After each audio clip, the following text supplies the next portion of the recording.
Hey everyone, it's Drew from Unorganized Play. Today, playing as Olaf top. I just put the directed camera because there's nothing too exciting about this game, but it did make me think. I did have a couple of games where I was thinking to myself, what is the difference between, getting ahead, keeping a lead, and throwing a game? And, it all comes down to little micro decisions. It may come from, all right, our team's getting pretty strong, let's push the advantage. But maybe when is the time when you push the advantage too much? When is the time that you do not recognize that, like, oh crap, we may lose this game. We've all had that game where we're smashing the enemy team, they're 3 inhibs down, the game looks completely like it's already in the bag.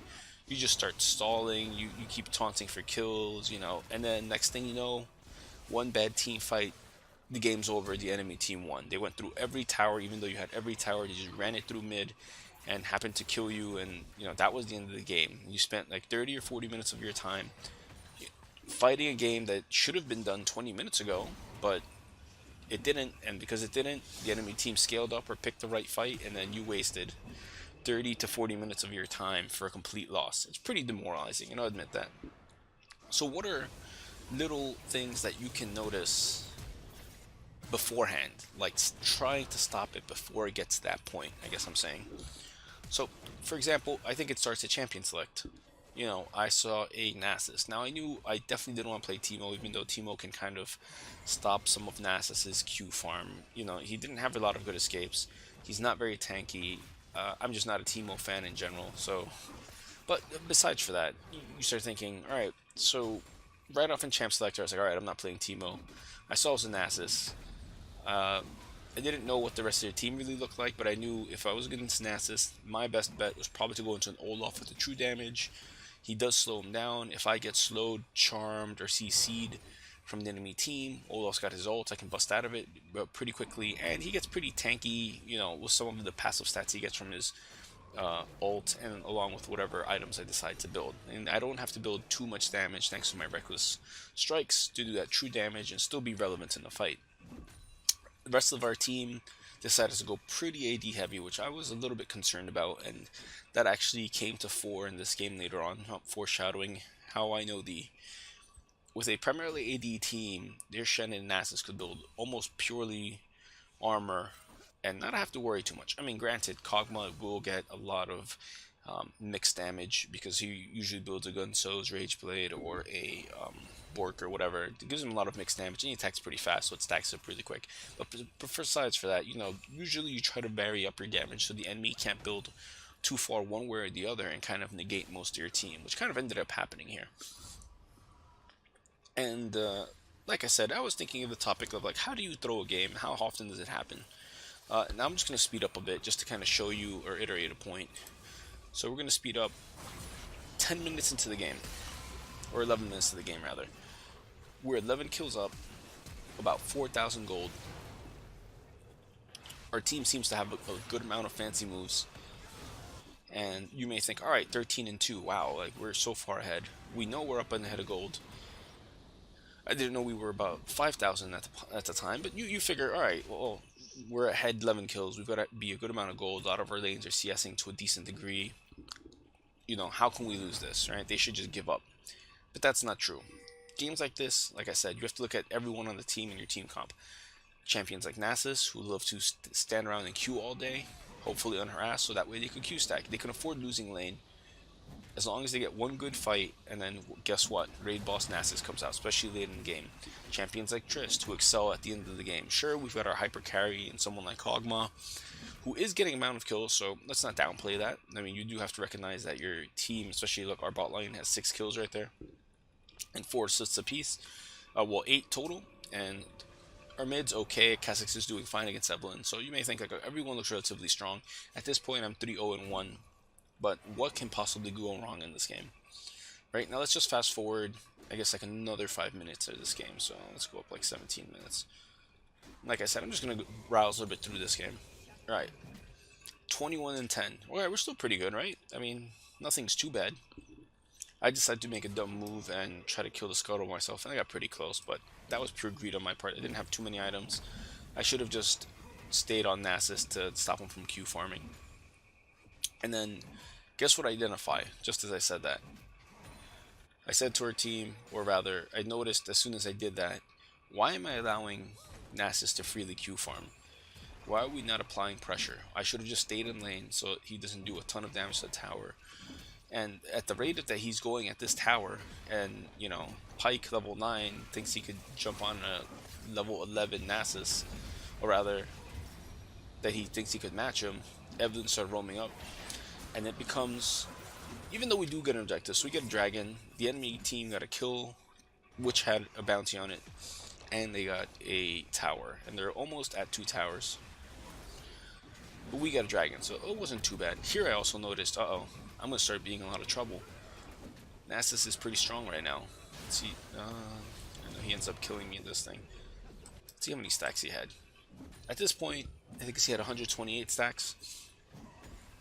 And he started to stack up. His CD is decent, and especially that he has Frozen Gauntlet giving him 20 CD, so he's gonna be able to fight.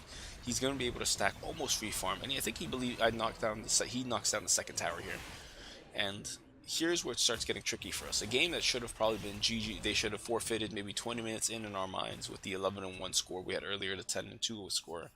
Starts slowly turning against us, and we start noticing. I even tell my team, listen guys, we need to push as fast as we can. We're not going fast enough. If Nats is allowed to free farm, or if Triss gets a couple more items, we're going to be in a lot of trouble in some of these team fights, especially with the CC that Shen provides and the ability of Talon to kind of gank from anywhere. So what are thoughts on your end as far as like how long this game lasted? I mean, I kind of spoiled it a bit. The game was like 40 minutes, and I was so frustrated because even though, if we just fast forward a little bit, even after, alright, we start getting a little bit of kills, and the score's sort of indicative, but we were so scared to fight at some points because, like I said, we had no idea where they are. I put on Fog of War so you kind of see what we're seeing. I'm trying to ward up. We're scared of running into Nasus. Nasus into any single one person in our group was going to kill them no matter what. I guess he does that here. Yep. You just get to slow, you get a Shen stun, and that's it. Once Nasus shows up to a fight, it requires at least 2 of us, if not more, to fully kill him or at least scare him off. And that's not a good idea when you have raid boss Nasus out just doing all the damage he wants to. I bust my ult most of the times not to get slowed by Nasus, so I don't get perma slowed and then stunned by Shen. I mean, my ult is not too bad, but I went from a 3-0 score, minute like 5 to 25 minutes in. I only gained 1 kill, 5,7 assists. Not great. Don't have a lot of damage. I started stacking some armor and health. Hopefully I can absorb some damage and be a tank for the team. But, like most of my buys are reactive now. Now, like I said, I started to see Nasus getting a lot more health and a lot more damage, or damage prevention with all the AD damage we had. He's stacking free farming. See, he's just stacking almost the whole wave now because of his CD. He's barely using any mana because I still believe that their stacks only cost siphoning strike only costs like 20 mana. We start to worry at this point. I start to worry. I know we're ahead, but at any moment, like I said, it only takes Nasus to break a fight against us, and then Nasus could just run up straight down the mid, knocking those Qs into towers, and it was going to be GG's for us. So that was what I want to kind of go over. I'm not going to, I guess we could jump this a bit, and we'll start seeing more and more Nasus fights. Nasus tossing towers, Nasus raid bossing like 4 players on our team. He Q stacks. See, it takes 3 to 4 people at a certain point. And now, see that gap? 30 minutes in? 24 kills on their side to our 37. Again, this doesn't seem like a whole lot. But when the enemy team, we even get an inhib here and we're kind of scared. But when one enemy player on the opposing team, can handle 3 to 4 of our teammates, that doesn't bode well. Imagine if Nasus stayed close to our team. Imagine if he decided to team fight while we're all jumping on one enemy that can both put out damage and receive a lot of our damage, and we could barely scratch him without spending all our abilities. The enemy team has free reign on us. I think if they wisened up a bit, they probably could have done a lot more with their time. I mean, right now you have talent split pushing, but if they decided to team fight us and Nasus came along, I think it'd be a completely different story. I think we would have lost a lot quicker. Just to make your story short here, and not to belabor too much of a point, like I said, be aware of what's going on. Try to win a team fight. Try to keep together, but also be aware of the potential of the enemy team. Not raging. And even though we're not doing now, we're starting to some of the kills and whatnot are not starting to add up on our favor. No one really raids at each other, so that was also a thing I want to go over. Try to keep a positive mental attitude. Try to. Luckily, we got that we were with Skin Tower, but try to keep everything together. Have a plan. Notice the strengths and weaknesses of the enemy. Not only the enemy champion, but the enemy player. You may notice, oh, usually X champion plays pretty safe, but the guy who's playing it right now, guy or girl rather, seems a little aggressive. Try to take advantage of that. Try to see if they get too greedy, and then kind of play on that. There's certain champions that love being very greedy for kills and whatnot. Maybe use that to your advantage. The game is just as much. The game is very much like poker. Try to read your opponent more than his cards, because sometimes you can read an opponent very well, and that could actually give you some sort of advantage if you're used to that. In this case, you're not seeing somebody's face, but you could kind of follow a little bit of their playstyle. Are they going to stick around and fight? Is their teammate always going to show up to a fight? Is their teammate always going to follow through with the call that the player that I'm playing against does or makes the call for? Is the enemy team raging in chat? Are they saying, oh, my team is such feed, blah blah, this and that? I always advise people, just don't talk in all chat. Maybe at the end of the game you throw it to GG's and post lobby, you talk, whatever and what have you. But the enemy team doesn't care if, oh my god, this guy's such trash, please report. They don't care. Maybe afterwards they care. You're giving them a free game. In fact, they probably want to encourage you to kind of, oh yeah, I'll definitely do it. Your team, that guy sucks. They want you to turn against your team in order to gain an advantage. I mean, and that's how you could also win somehow. But that's all I want to go through for today, guys. Like I said, short and sweet video going over the ability to almost throw. And you may think, you really look at the score, and like I said, you may think like, oh, you guys are still ahead all game, whatever. But I mean, we could just, I don't know, we'll go towards the end.